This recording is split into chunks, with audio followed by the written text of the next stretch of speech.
Belum lama aktris Nyimas Khadijah Nastiti Adinda atau kerap disapa Dinda Hau dikabarkan mengalami keguguran anak kembar. Wanita kelahiran November tahun 1996 itu mengaku sedih karena kehilangan dua calon buah hatinya. Meski awalnya Dinda Hau merasakan kebahagiaan karena mendapat rejeki dari Tuhan. Namun, Dinda Hau harus mengikhlaskan rejeki itu diambil lagi oleh Sang Pencipta. Sedih sekali, karena kita kan udah mendengar detak jantung ya. Walaupun awalnya sedikit surprise, tapi kan biar gimana pun pas kita mendengar detak jantung itu kayak, ya Allah, Masya Allah ya. Kayak Allah tuh kasih rejeki, Allah bener-bener percaya sama kita kan. Jadi pas kehilangannya itu tuh, Allah kasih seneng tapi Allah langsung ambil lagi. Jadi kayak campur aduk gitu rasanya gitu. Kata Dinda Hau dikutip dari YouTube Cumi Cumi, Kamis, tanggal 7 April tahun 2022. Tapi, beruntung Dinda Hau mendapat support dari orang terdekat untuk tak larut dalam kesedihan.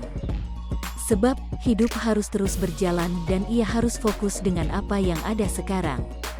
Lagi-lagi orang sekitar, suami juga menyadarkan bahwa kita enggak boleh terlalu lama terpuruk. Ini kan kehidupan, life must go on. Kita harus fokus apa yang ada sekarang, seperti zakat, hal-hal lainlah, tambah Dinda Hau. Di kesempatan yang sama, suami Dinda Hau, Ray Mbayang, membeberkan jika sang istri mengalami twin syndrome. Kenapa sampai tidak jadi? Karena pembentukan yang tidak sempurna. Waktu kita cek kemarin ke dokter, Dinda ini mengalami twin syndrome. Jadi ada kantong 2-1-nya kosong, tutur Ray Mbayang.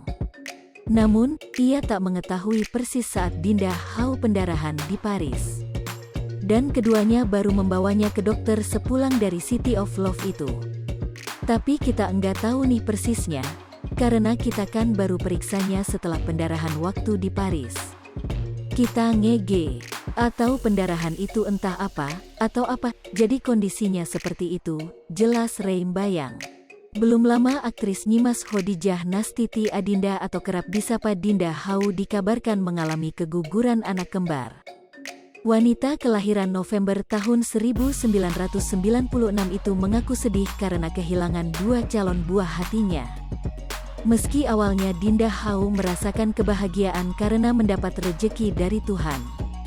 Namun, Dinda Hau harus mengikhlaskan rejeki itu diambil lagi oleh Sang Pencipta. Sedih sekali. Hai pemirsa Sri Popo TV, jangan lupa komen, like, dan subscribe, serta tonton